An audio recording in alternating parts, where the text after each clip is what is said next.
구가 세상을 향한 증인의 답변, 슬픔을 기쁨으로 만드시는 예수님, 이런 제목으로 함께 상고하고 있는 두 번째 시간입니다. 땅끝까지 이르러 내 증인이 되라, 이렇게 말씀하셨고, 그래서 이 증인과 관련되어진 기독교적 어휘들이 굉장히 많습니다.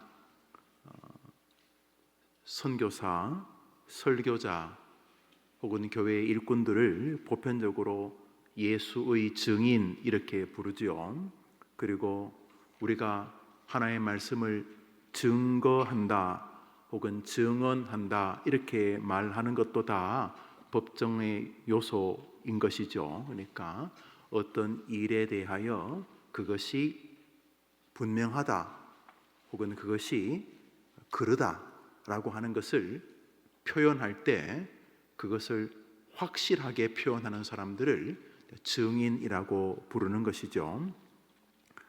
우리 주님께서 다니면서 너가 무엇을 증거하는 증인이 되라 명령하셨냐 하면, 땅끝까지 가서 내 증인이 되라, 예수 그리스도 내 증인이 되라고 했으니, 이것은 어떠한 논리로도 변경이 불가능한 것입니다. 그러니까 우리들이 볼 때는 좋은 교회다, 또 아주 참 훌륭한 그리스도인이다, 이렇게 사람들끼리야 그렇게 호불호가 나뉘어지겠습니다만, 결정적으로는 별로 안 중요하지요. 왜 안 중요하냐면, 우리 부모 입장에서 내 자식을 결과적으로 도와줄 분이 우리 주님이신 거죠. 여러 사람들이 좋은 이야기 해주는 게 나쁜 건 아닌데, 결정적으로 그 아이의 행복, 그 아이의 흥망성쇠가 우리들은 주님에게 있다는 것을 분명히 믿기 때문에, 물론 세상에서 이렇게 칭찬받고 하는 건 나쁜 건 아니지만 그거 다 해봐야 또 몰라요. 어제까지 그렇게 박수치면서 목사님, 집사님, 장로님 그러던 사람들이 저 장로 죽여라, 저 목사 죽여라 이럴 수도 있잖아요.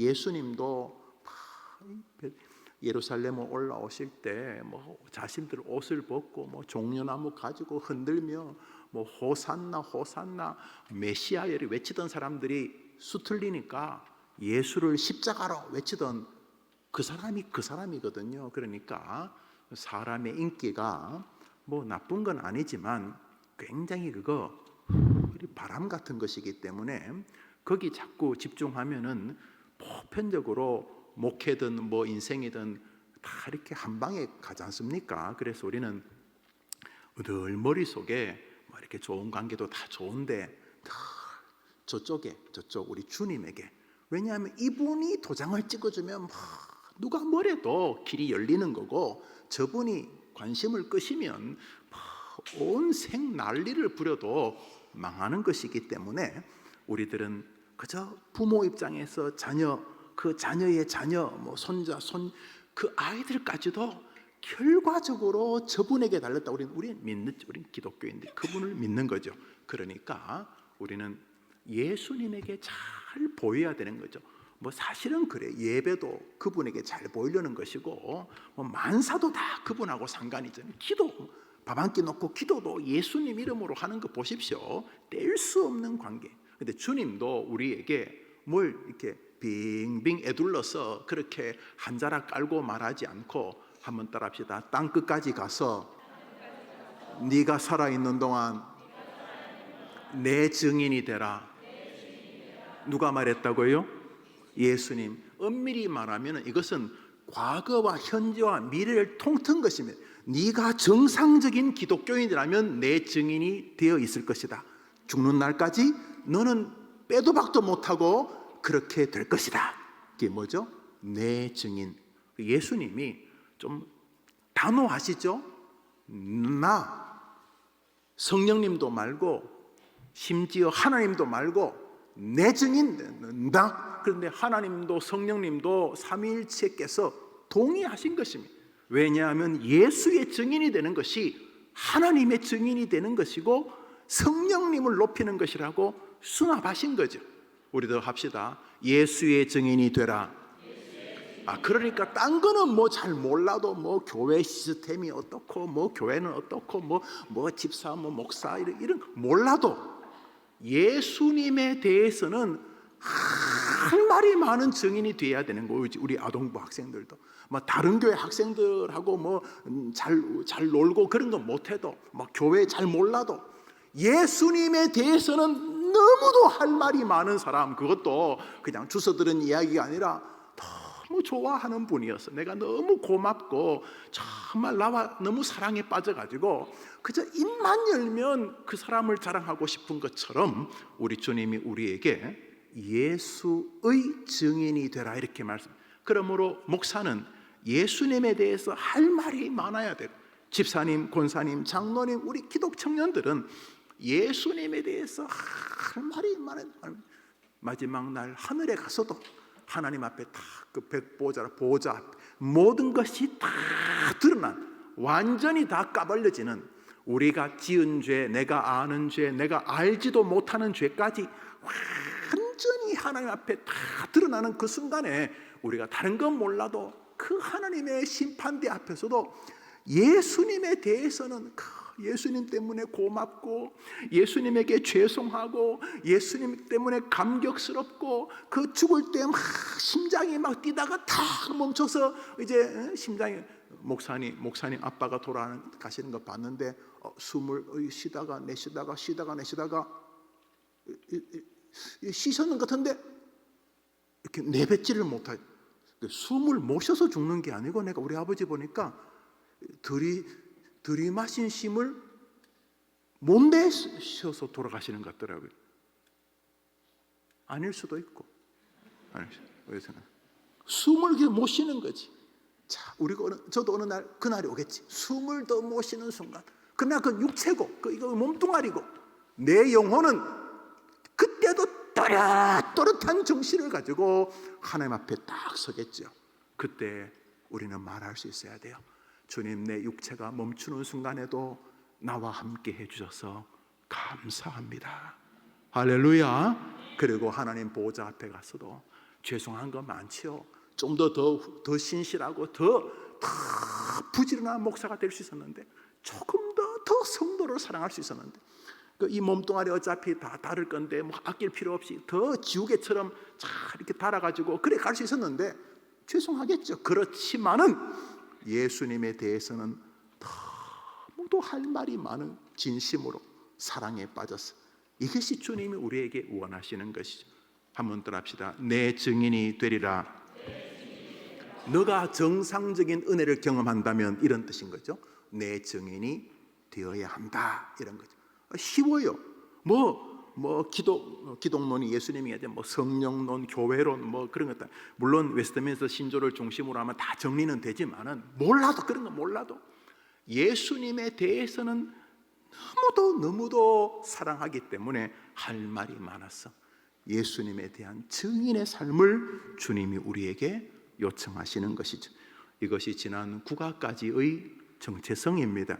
그러니까 이번 공가의 주제는 이것이죠. 예수님이 누군데 이렇게 물으면 우리 아동부, 우리 청소년부 학생들이 예수님이 누구냐고 한번 따라합시다. 예수님은 모든 슬픔을 기쁨으로 만드실 수 있는 분이시다. 동의하면 아멘 해보세요. 이제 우리 국가 제목 읽어봅시다. 시작. 세상을 향한 증인의 답변. 슬픔을 기쁨으로 만드시는 예수님. 그래서 우리 주님이 이 땅에 결국 에덴 동산에서의 범죄로 인하여 자욱한, 잘 돼도 교만하고 못 되면 낙심하고, 잘 돼도 죄에 빠지고 못 돼도 죄에 빠지고, 누가 칭찬해도 죄에 빠지고 누가 비난해도 죄에 빠지고, 이놈의 거 이래도 저래도 죄에 관영해 있는 우리 인생들에게 예수님이 오셔서 그 모든 슬픔을 기쁨으로 바꾸시는 분이죠. 지옥, 저주, 진노에서 천국, 주님과의 화해, 화평, 영생으로 바꾸시니 예수님의 이 이미지, 주님의 거룩한 모티브는 슬픔을 기쁨으로 바꾸시는 분이죠. 이것이 예수님의 가나 혼인잔치에서 나타난 첫 번째 사역인 거죠. 그냥 물로 포도주를 지난주 기억나시죠? 물이 포도주로 변했다는 것은 기적이죠. 전혀 다른 존재로서의 변화죠. 물이 수증기가 되었다. 뭐 그건 이해가 되죠. 물이 얼어버렸다. 그 이해가 되죠. 뭐 그럴 수 있으니까. 근데 물은 천년을 놔둬도 포도주는 안 되죠. 전혀 다른 존재가 됐다. 능력을 베푸실 뿐만 아니라 우리 인생이 예수님 개입하시면 본질적으로 영원한 저주의 인생에서 영원한 생명의 인생으로 바뀌는 줄 믿습니다. 동시에 이 물이 포도주로 변하는 것은 그런 근원적 주제와 더불어 about, 다시 말해 그 포도주가 떨어지면서 그 주변이 다 썰렁해질 뻔했어요. 이거 뭐야, 이거 잔치를 벌여놓고 말이지, 내가 이거 부조하려고 내가 말이지 뭐 이러면서 사람들이 많이 와서 이 잔치가 이상해질 뻔했는데, 그 이상해질 뻔했는데 예수님이 그 이상해질 뻔한 일에 개입되면서 잔치가 다시 유쾌함으로, 다시 더 큰 기쁨으로 변화되고 이어지기 때문에 오늘 본문에는 예수님은 한 생애를 바꿀 뿐만 아니라 예수님은 그 사람 주변도 바꾼다는 은혜의 메시지가 담겨져 있는 것입니다. 한 번 더 따라할까요? 슬픔을 기쁨으로 바꾸시는 예수님. 기쁨으로 바꾸시는 예수님. 이제 그거 우리가 증인이 돼. 증인이. 내 증인이 돼. 예수님 누군데? 예수님 뭐 예수님 이렇게 말하지 말고 예수님 누군데? 예수님은 슬픔을 기쁨으로 변화시키는 분이야. 너 힘들지? 요즘 너 애가 아프다면서, 너희 집안에 어려움이 있다면서 예수님에게 도와달라고 해봐. 슬픔을 기쁨으로 바꿔주실 거야. 이게 예수님의 증인다운 국가를 공부하는 사람의 모습이 되는 거죠. 우리 G번부터 하도록 하겠습니다. G번입니다. 예수님의 답변은 무엇이었으며 그 의미는 무엇입니까? 예수님의 답변이 무엇이냐면 마리아가 포도주가 떨어졌다는 것입니다. 예수님께. 예수님, 포도주가 떨어졌습니다, 이 말이죠. 내 아들 예수여 포도주가 떨어졌소, 이렇게 말하는 거죠. 그때 예수님의 답변은 무엇이었습니까? 요한복음 2장 4절 읽읍시다. 시작. 예수께서 이르시되 여자여 나와 무슨 상관이 있나이까? 내 때가 아직 이르지 아니하였나이다. 여기 이제 이 논란이 굉장히 많습니다. 주해들, 주석들, 또 리버럴한, 좀 에큐메니컬한, 좀 보수적인 각 주석들이 다 다릅니다. 주석이 다 다르다는 말은 잘 모른다는 말이. 그런데 여자여라는 말이 하대하는 말, 이 옆에 내가, 이런 뜻이 아니라 우리로 말하면 여사님, 친애하신 여성이시여, 굉장히 객관적인, 그리고 주님은 마리아의 부탁을 신적인 의미의 비밀의 개봉으로 인지하신 듯 보여집니다. 마리아가 포도주가 떨어졌다는 말을 예수님께 한다는 말은 예수님이 뭐 포도주를 어디 땅에 묻어둔 것도 아니고 예수님이 어디 가서 뭐 사올 수 있는 어디 공장을 아는 것도 아니기 때문에 예수님에게 신적인 도움을 부탁하는 고수들과의 대화로 인지하고 있다, 이런 뜻입니다. 우리들은 잘 모르는데 예수 그리스도가 성령으로 잉태된 것을 세상에서 제일 잘 아는, 그래서 가톨릭이 성당 앞에 예수를 안고 있는 훌륭한 성자 중에 최고봉으로 생각하는 마리아라고 하는 여인이 다른 건 몰라도 이 예수가 그냥 내 남편 요셉의 자녀가 아니라는 것은 너무도 잘 아는 거죠. 그러므로 마리아는 늘 평소에도 예수님에 대해서 다른 모든 사람과는 다른 접근을 가지고 있었다. 그것이 지본 앞에까지 살펴본 주제였죠. 그죠? 그지요? 예, 그렇죠. 저 목사가 뭔 소리야? 이러면 안 돼요. 앞에까지 여인은 그것을 마음에 두었더라. 여인은, 마리아는 예수님을 특별하게 생각하고 있었더라. 이런 말을 성경에 계속 말하고 있으니까, 그래서 오늘 본문에서 포도주가 떨어졌을 때에 마리아는 그 집안의 허전함과 썰렁해짐, 어색해짐, 난처해짐, 먼 친척으로 추정되어지고 있는 이 신랑 신부와 그 가족들의 그 당혹스러움, 그 벌써 사람들이 불평하려고 하는 그런 분위기 속에서 애틋함을 가지고 예수님께 굉장히 개인적인 도움을 구하지만은 그 도움은 돈 몇 푼으로 되는 게 아니라 신적인 능력이 필요한 도움이자 예수님도 신적인 존재로서 그 여인에게 그 육신의 엄마를 떠나서 친애하는 여사여, 아직 나는 십자가에 죽을 그 사명을 완수하지 못하였다. 다시 말해 나는 이 일을 하려고 온 것이 아니지 않습니까? 라고 하는 예수님과 마리아만이 아는 고수들의 대화였다. 이 정도로 정리를 하면 좋겠어요. 그러나 여기서 예수님의 말씀을 더 이상 우리가 해석하는 것은 교만한 것이에요. 그냥 여러 가지 주석들이 다르게 말한다는 건 지들도 잘 모른다는 뜻이에요. 그런데 이 마리아가 이 말에 토를 달지 않습니다. 예수님의 말씀 뒤에 그렇지만 이렇게 말하지 않고 종들에게 무엇을 하시든지 저분의 말을 들으라 이렇게 말합니다.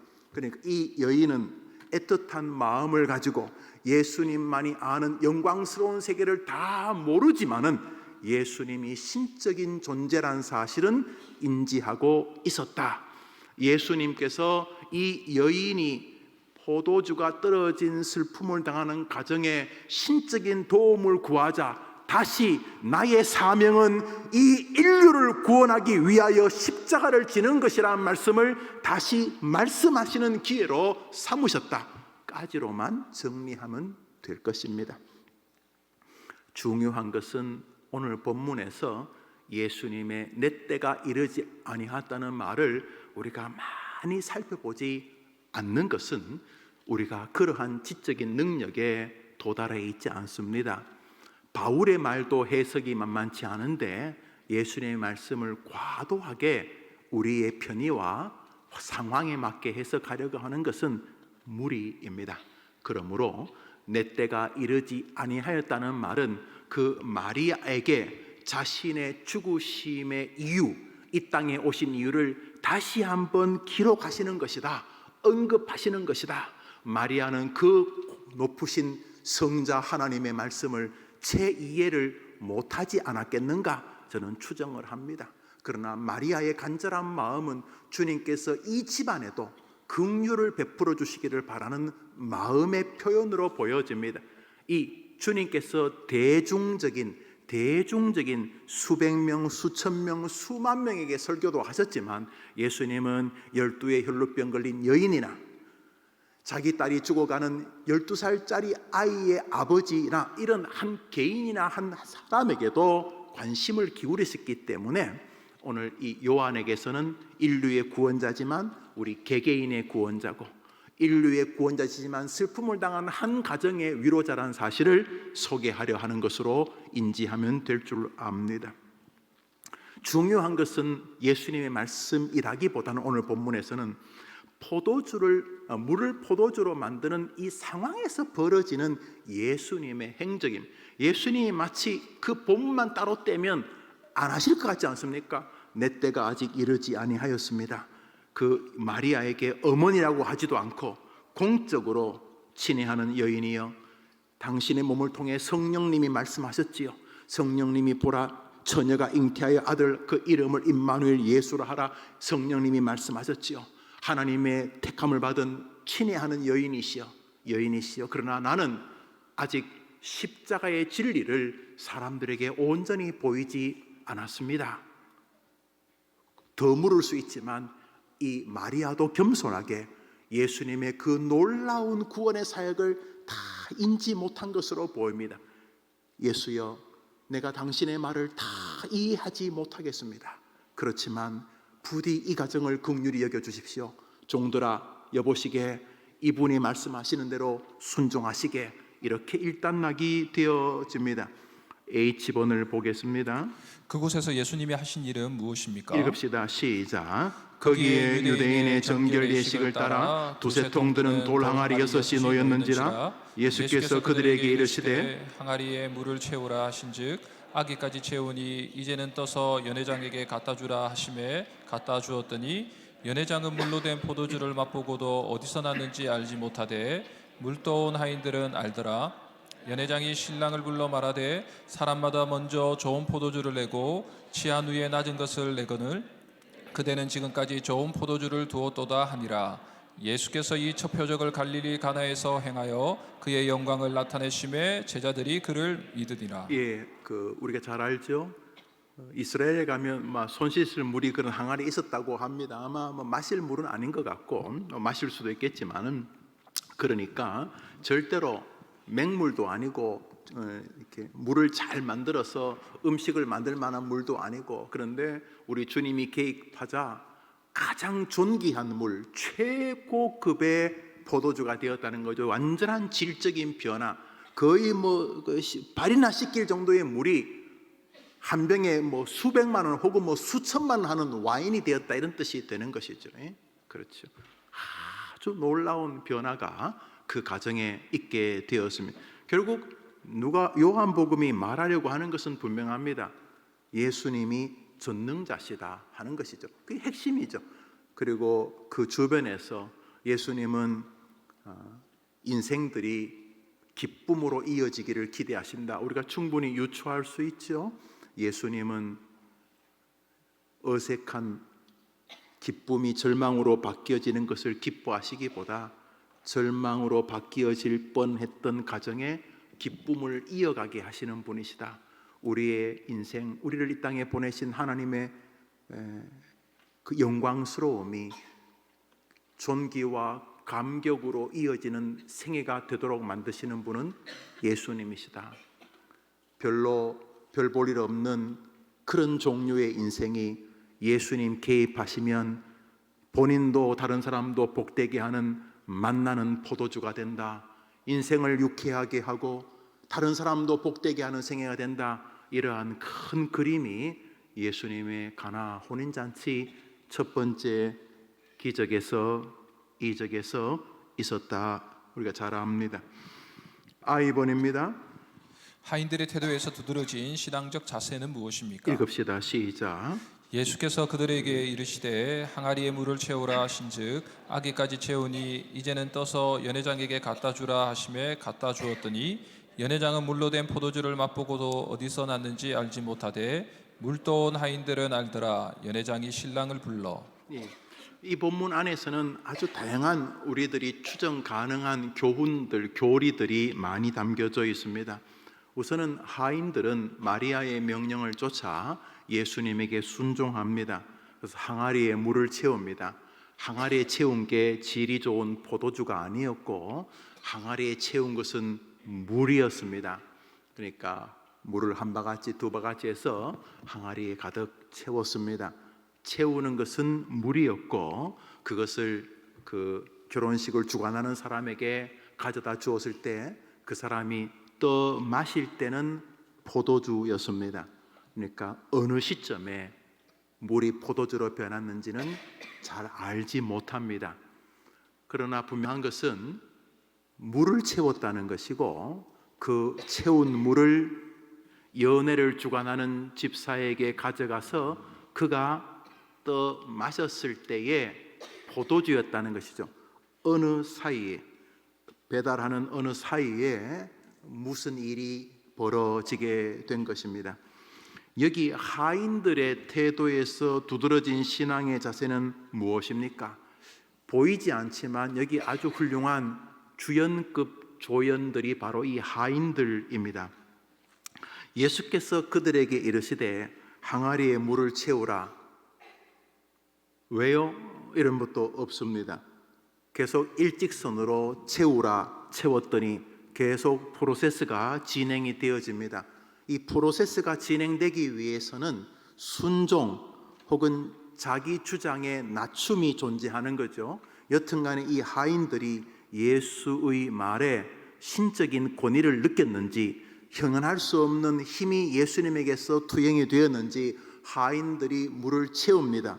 아니 연회장도 아니고 손님으로 제자들 거의 비린내 나는 어부들 몇 명 데리고 온 젊은 목사가 혹은 지도자가 항아리에 물을 채우라 그러니까 바빠 죽겠는데 뭔지 모르게 물을 채웁니다. 채우니 이제는 연회장에게 갖다 주라 이렇게 말합니다. 연회장에게 뭐 하려고 물을 갖다 줍니까? 물은 사실은 이스라엘 사람들이 그냥 먹지 않는데 최소한 항아리에 물을 받쳐서 밑에 석회들이 가라앉으면 하루나 이틀 뒤에 떠서 마시거나 아니면 거기다가 이 포도를 이렇게 으깨 가지고 10개 해가지고 이렇게 마시는데 이걸 갖다 주라면 연회장이 뭐 하는 거냐 그럴 텐데 여튼간에 이 하인들이 예수님의 말에 순종하는 이미지로 등장을 합니다.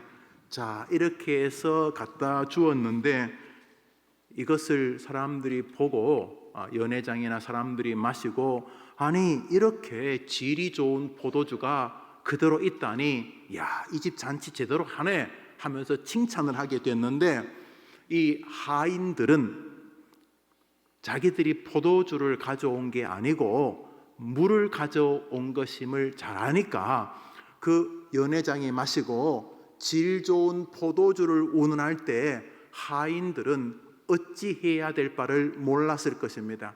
저희들이 물 떠왔는데요 하면 미쳤다고 할 것이고 그래서 이 하인들은 예수가 독특한 존재이구나 하는 것을 그 뒷구절에 나오는 제아들과 함께 공유한 것으로 보여집니다.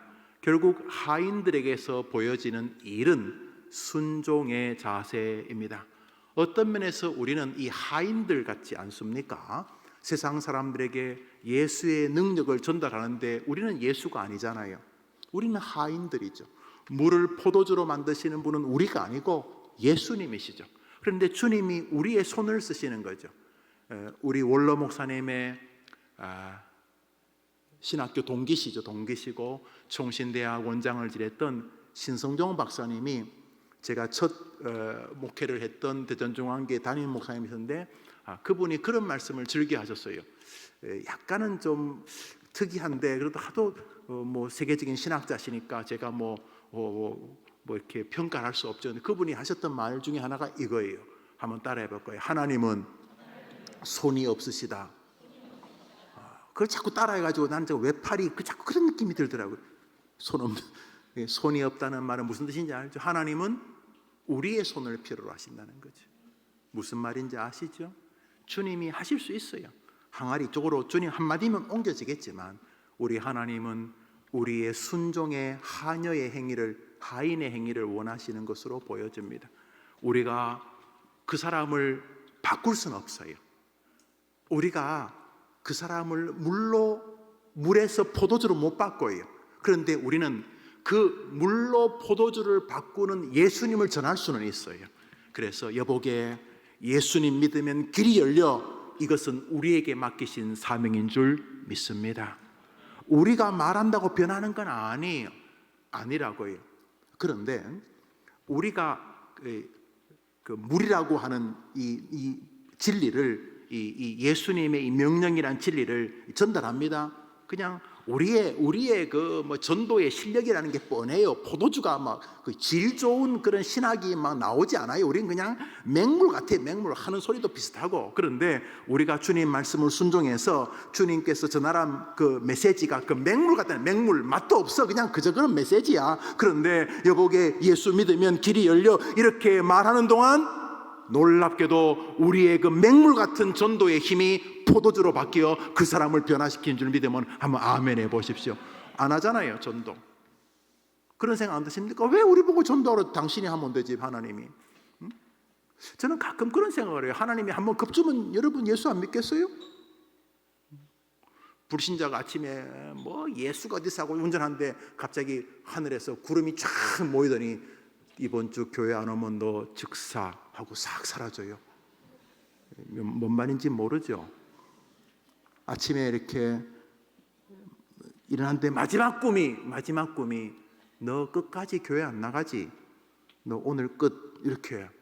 그런데 아침에 나가는데 막 가을에 막 길거리 떨어진 낙엽이 갑자기 위로 쫙 올라오더니 예수만이 길이다. 저 앞에서 쫙 한글로 그리고 싹 밑으로 떨어지고 그래. 웃을 줄 알았더니 안 웃네. 하도 황당해서. 이러면 뭐 전도 쉽지 않나요? 뭐 굳이 우리가 전도해요? 그냥 안 하시잖아요. 우리 보고 맡기신 거죠. 땅끝까지 가서, 땅끝이 어디요? 끝까지 예수 부인하는 사람은 그 사람 마음이 땅끝이지.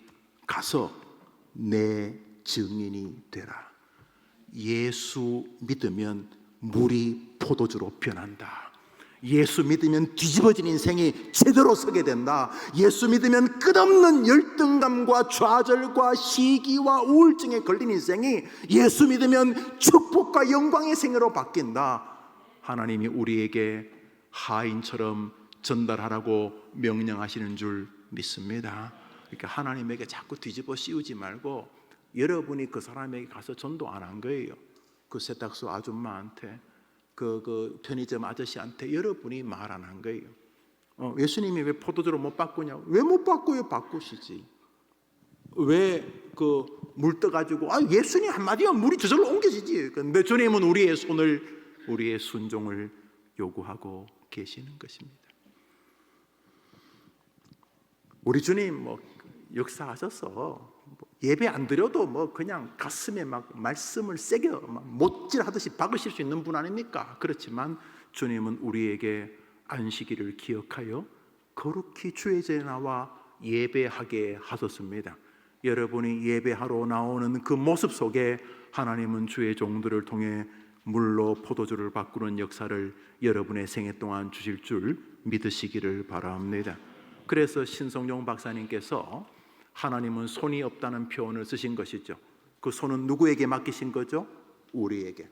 여러분이 예수의 복음을 증거하라. 우리 가진 실력이요 그저 그래요. 뭐 목사 그래봐야 뭐 뻔해요. 그런데 우리가 그 말씀을 순종해서 예수 안에 길이 있다고 우리의 어설픈 그 되도 않는 우리의 부족한 그런 뭐 전도라 그럴까요? 그런 신학으로 예수의 이야기를 전하는 동안 그 물 같은 그 허접한 우리의 마음에 하나님의 성령이 역사하셔서 전도가 물에서 포도주로 바뀌어 저 사람을 변화시키는 줄 믿습니다. 그래 여러분, 하나님은 여러분의 손을 원하시는데 순종의 손을 안 하시고 하나님 여러분을 원하시는데 하인들에게 보여지는 태도는 우리에게 요구하시는 순종적 삶이다 이렇게 보여집니다.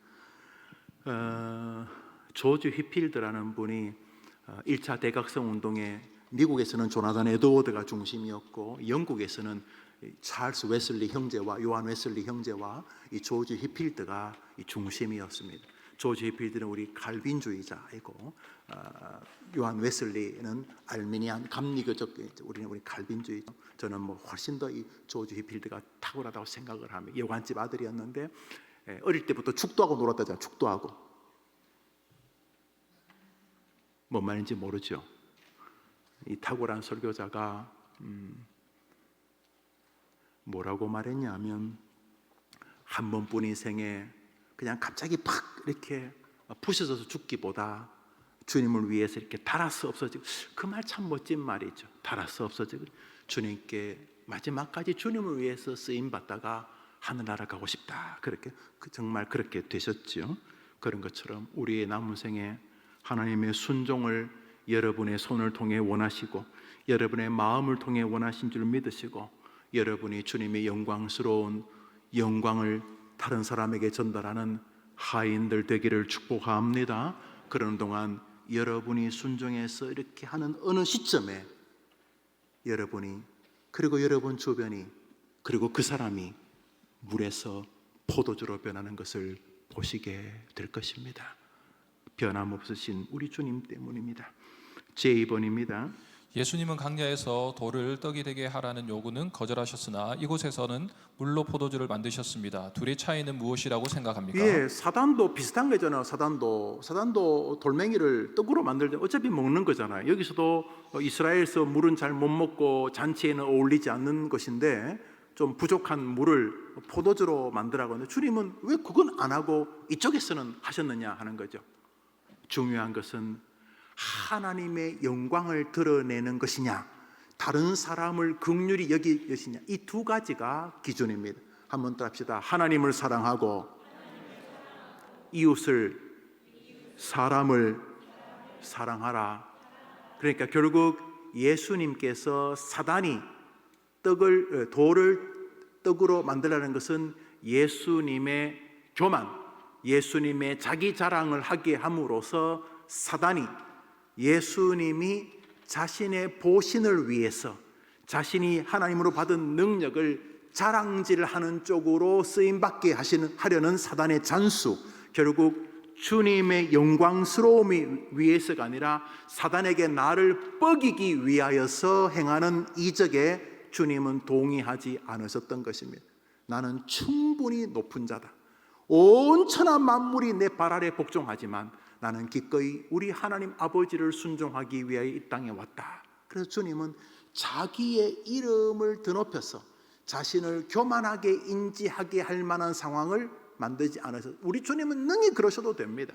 우리 주님이 그렇게 할 때 누가 그분에게 예수님이 이럴 수 있냐 이래 말할 수 있고, 그러나 예수님은 우리 때문에, 사실은 주님이 돌멩이를 떡으로 만드신다고 해서 우리가 예수님의 어떤 행위도 폄하할 수 없습니다.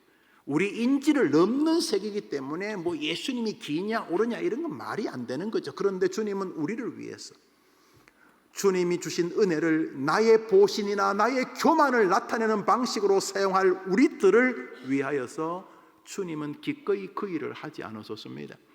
얼마나 많은 기독교인들이 주님이 주신 은혜를 자기 자랑질하다가 끝이 납니까? 보편적으로 악취가 납니다. 그리고 사람들 안 좋아합니다. 여러분은 좋아합니까? 여러분은 주님이 주신 은혜를 자기 교만이나 자기 자랑으로 쓰는 사람 좋아합니까? 여러분이나 저도 죄인이지만 죄인들도 안 좋아합니다. 그렇죠? 그런데 왜 여기서는 또 물로 포도주를 만듭니까? 맹 같은 음식인데 여기서는 결국은 이 일을 통해 그 하인들과 그 제자들이 이분이 전능자인 사실뿐만 아니라 아주 중요한 것이 있습니다. 다른 사람을 유익되게 하기 위함입니다. 주님에게 어떤 사람이 묻습니다. 주님을 시험하려고 제일 큰 계명이 무엇입니까? 이 말은 그 당시의 논리로는 성경의 핵심 교리가 뭡니까? 한번 써머리 해보십시오. 그때 주님 말씀하셨습니다. 한번 더 합시다. 모든 것을 다하여 주 너의 하나님을 사랑하고 내 이웃을 사랑하라. 그러므로 여러분들이 하는 모든 일이 이 두 가지에서 거룩한 긴장을 가지면 복될 줄 믿으시기를 바랍니다. 그런데 여러분이 하는 일이 하나님께 영광을 돌리는 것이 아니고 다른 사람에게도 유익되게 하는 것이 아니라면 그 모든 일들은 마귀가 여러분을 부추기는 일과 중에 하나다 생각하시면 됩니다. 그래서 하나님을 높이고 다른 사람을 높이지 않으면 대부분의 신은 탐이, 위장, 자기입니다. 사도 바울이 저들의 신은 자기 배요할 때, 우리 위장, 밥 먹으면 볼록해지는 위장, 하나님을 높이고 다른 사람을 긍휼히 여기는 행위가 아니면 대부분은 신, 가장 유명하고 가까운 신, 자기 자신을 높이게 되는 것이죠. 주님은 우리가 주님 때문에 다른 사람을 긍휼히 여기는 것을 오늘도 기대하고 계시는 것이죠. 좋지요? 자기를 점검하기 좋잖아요. 아주 두 개의 바로미터가 있으니까 서로를 돌아볼 수 있습니다. 이게 하나님을 기쁘게 하는 건가? 날 높이려고 하는 건가? 이게 다른 사람이 유익한가? 이 때문에 목사님이 힘을 얻을까? 내가 이러면 성도들이 힘을 얻을까? 내가 이러면 저 집사님이 위로를 받을까? 내가 이러면 저 장로님이 힘을 얻을까? 이거 좋잖아요. 기준이 아주 심플하잖아요. 안 그러면 거의 모든 진리는 가장 가까운 신, 자기 자신을 높이게 되어 있어요. 말을 길게 하든 짧게 하든 직선으로 하든 둘러서 하든 보편적으로 하나님과 다른 사람을 섬기지 않으면 그 모든 역량들은 그저 자기 자신. 여러분에게 꼭 물어보고 싶어요. 여러분, 우리 학생들 좀 어리겠지만 한 20, 30, 한 50, 70, 40 분들은 자기를 좀 알잖아요.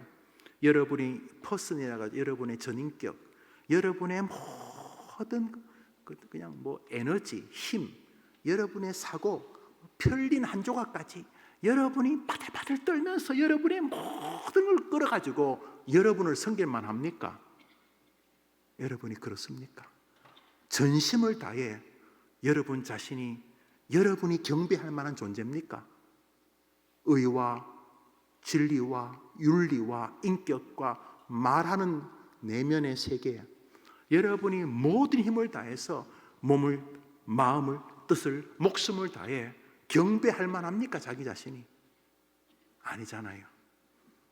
오직 그분은 우리 주님 한 분뿐인 줄 믿습니다. 우리는 복받은 사람이에요. 우리는 살만한, 제대로 못 살지만은 살만한 주제를 가진 사람, 주제를. 지금도 저 많은 사람들은 왜 사는지 몰라요. 뭐 가난하면 가난한 대로, 뭐 넉넉하면 넉넉한 대로, 저정적이든 명예든 뭐 지위든 간에, 뭐 벼슬이든 간에 우리는 살만한 주제를 알잖아요. 우리는 죽을 이유도 알잖아요. 예수 그리스도. 할렐루야. 하나님 위해서. 그래, 하나님 때문에 다른 사람을 사랑하다가 살면 여러분의 생애가 충분히 복된 생인 줄 믿습니다. 자, K번입니다. 예수님이 혼인잔치에서 행하신 이적의 목적은 결국 무엇입니까? 요한복음 20장 읽읍시다. 시작. 오직 이것을 기록함은 너희로 예수께서 하나님의 아들 그리스도이심을 믿게 하려 함이요 또 너희로 믿고 그 이름을 힘입어 생명을 얻게 하려 함이니라. 이것은 요한복음의 이야기만이 아니라 모든 성경 창세기부터 말라기, 마태복음, 요한계시록까지 66권이 기록된 이유죠.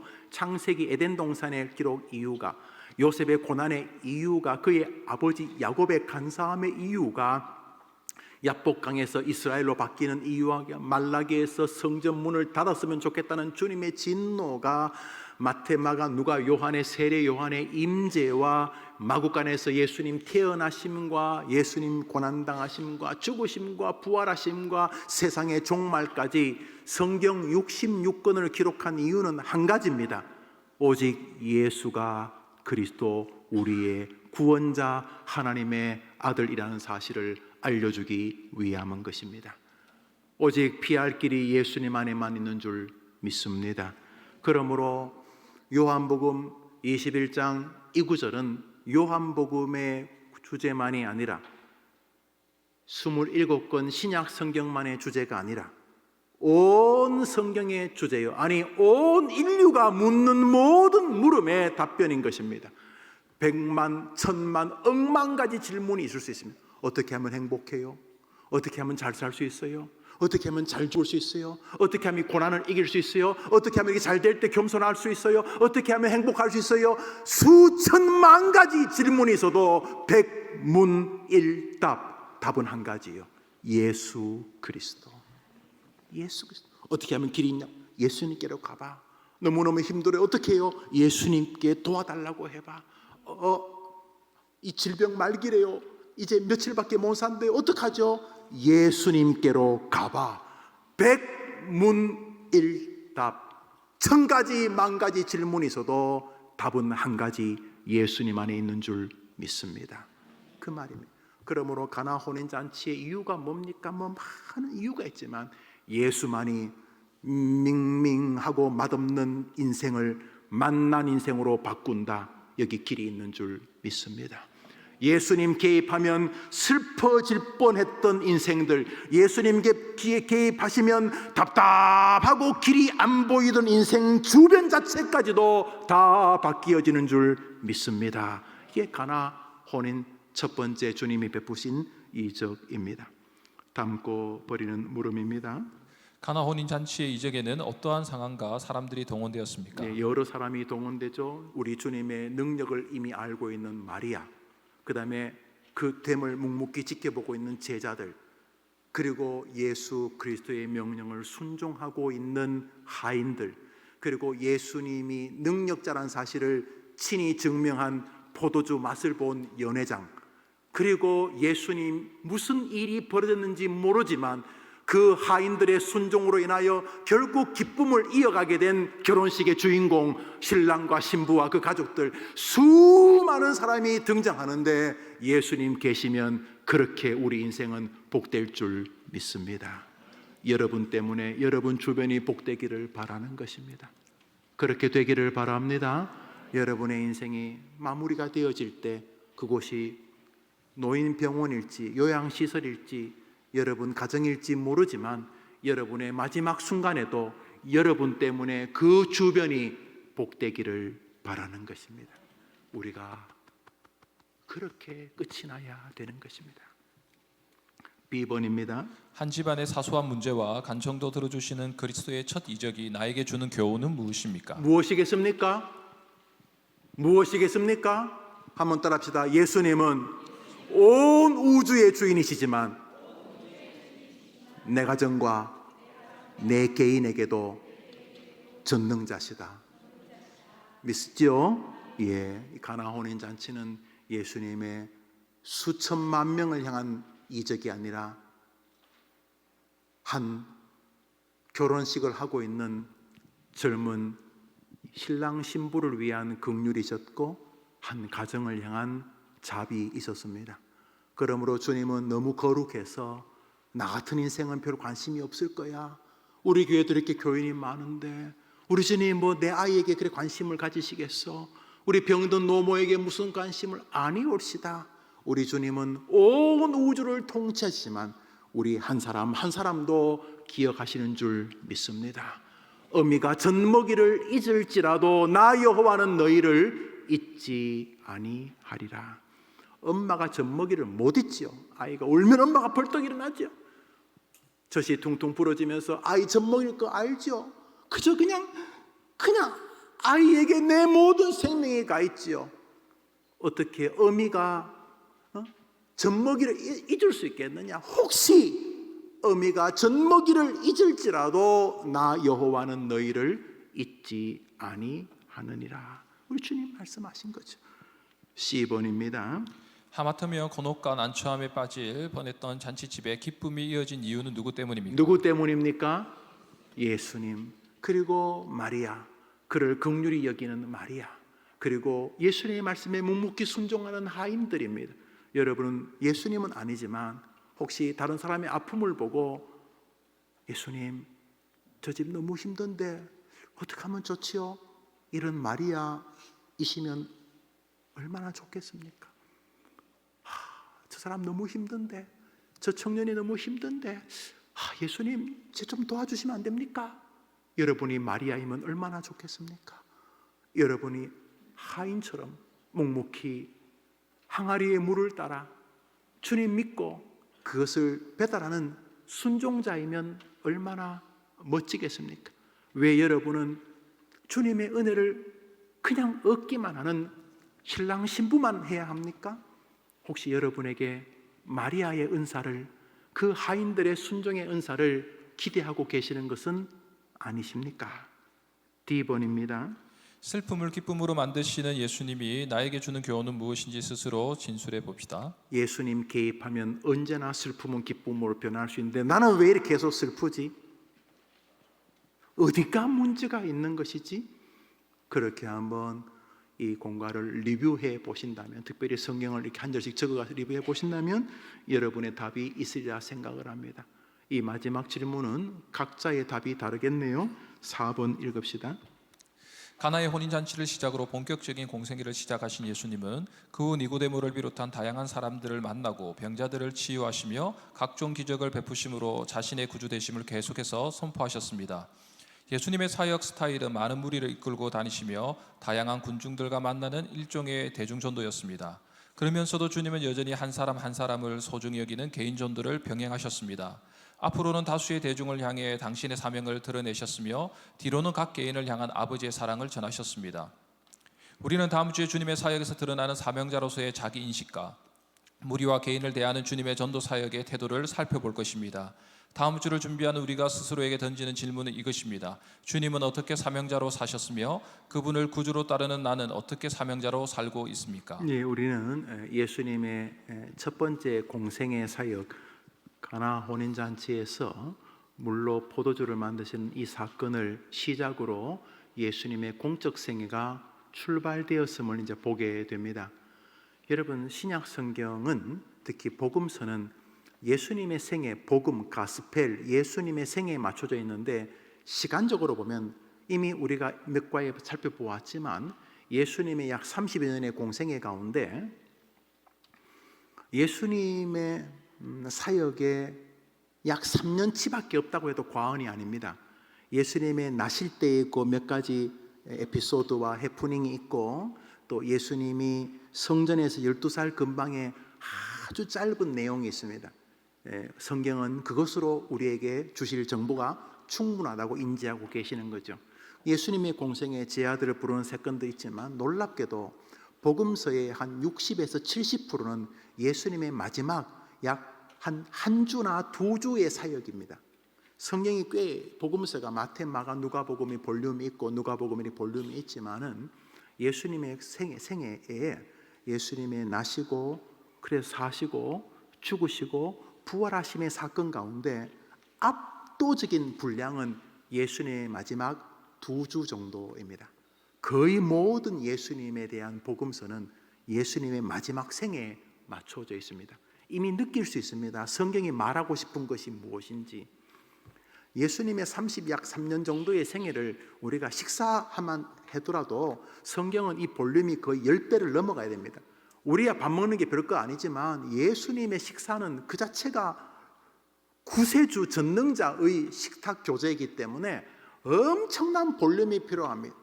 루터만 해도 자기가 밥 먹으면서 제자들하고 뭐 이야기한 걸 책으로 만드는데, 예수님의 밥 한 끼 식사를 책으로 만들면 이만큼 의미를 담아야 되겠다. 없어요. 몇 개 안 돼요. 예수님의 생애의 마지막 몇 주간에 복음서가 다 초점을 맞추는 것은 예수님의 오심의 이유가 어디에 있는지를 우리에게 잘 보여주시는 것이죠. 그러나 그럼에도 불구하고 우리가 다른 사람들에게 예수님을 소개하려고 하면 우선 내가 예수님에 대해서 무언가 샘처럼 사랑에 무언가 있어야 되는 거죠. 사랑에 빠져야지 입만 열면 그이가 그녀가 그이가 그녀가 그 어머니가 이게 미쳤구나 미쳤어. 뒷집에 그 좋은 학벌 있는 그 친구가 네 좋아하는데 너는 왜 걔를 좋아하냐? 엄마가 몰라서 그래. 그이는 말이야. 그만 이야기해. 그이가 말이야. 할 말이 막 너무 많은 것처럼 우리가 예수님에 대해서 좀 자세히 알아야 될 영역도 우리가 뒷부분만이다 이렇게 하는 것은 조금 건방진 것이기 때문에 우리가 예수님의 사역에 대해서 같이 상고해 가고 있는 것입니다. 제가 한번 기도하도록 하겠습니다. 자비로우신 주님, 수요예배 나오면서 여러분의 성도님이 하나님께 헌금을 드렸습니다. 기쁘게 받으시옵소서. 예수님은 누구신가? 예수님은 누구신가? 왜 기독교는 예수님이 중심인가? 왜 구약 성경은 예수님이 온다는 이야기가 주제의 핵심이고, 왜 신약 성경은 예수님이 오셨다는 것이 핵심인가? 왜 예수님인가에 대해서 상고할 때에 하나님께서 은혜를 더해 주시고 늘 감사와 기쁨이 있게 해 주시옵소서. 하나님 아버지, 사람들이 우리에게 너가 믿는 예수가 누구냐 이렇게 물을 때에 오늘 공가 제목 그대로 예수님은 슬픔이 있는 곳을 기쁨으로 변화시키는 구주이시다라고 자신 있게 말할 수 있도록 신앙과 체험을 우리에게 주시옵소서. 계속 상고하는 예수와 나 증인들의 고백 가운데 우리들이 놓여 있지만 이 시간 우리와 함께 신앙생활을 해야 할 저 북조선 우리의 민족을 놓고 기도합니다. 오만에서 약 20만 명으로 추정되는 조선 민주주의 인민공화국, 저 반토막 난 우리 조국을 불쌍히 여겨 주셔서 속히 그 옛날처럼 백두산 나무 찍어 예배당 마음껏 세울 수 있는 나라가 되게 해 주시옵소서. 이 분단의 나라, 이 분단의 조국을 위해 수고하는 많은 종들 가운데 우리 해림교회 복음통일 소망부 목숨을 걸고 사선을 넘어온 귀한 이들이 있는데 저 한 사람 한 사람이 일당백 일당천이 되어 우리 남쪽과 우리 북쪽을 함께 연결하는 일꾼들 되게 해 주시옵소서. 이 나라를 긍휼히 여겨 주소서. 저 북녘의 동포들도 우리처럼 예수와 나를 말할 수 있는 증인들 되게 하시고 우리 교회 복음 통일 소망부, 우리 교회 성도들을 사용하여 주시옵소서. 예수님의 이름으로 기도합니다. 아멘. 이 시간 광고합니다. 우리 한우경 권사님 모친께서 하나님의 부르심을 받으셨습니다. 내일 오전 9시 30분에 발인 예배를 합니다. 교회 출발은 오늘 오전 9시입니다. 남양주 국민병원 장례식장입니다. 오늘도 같이 예배를 드렸는데 많은 분들이 참석해 주셔서 감사합니다. 많이 위로해 주시기를 바랍니다. 주님 가르친 기도로 예배를 마치고 자유롭게 기도하고 돌아가시겠습니다. 하늘에 계신 우리 아버지여, 이름이 거룩히 여김을 받으시오며 나라의 마옵시며 뜻이 하늘에서 이룬 것 같이 땅에서도 이루어지이다. 오늘날 우리에게 일용할 양식을 주옵시고 우리가 우리에게 죄 지은 자를 사하여 준 것 같이 우리 죄를 사하여 주옵시고 우리를 시험에 들게 하지 마옵시고 다만 악에서 구하옵소서. 대개 나라와 권세와 영광이 아버지께 영원히 있사옵나이다. 아멘.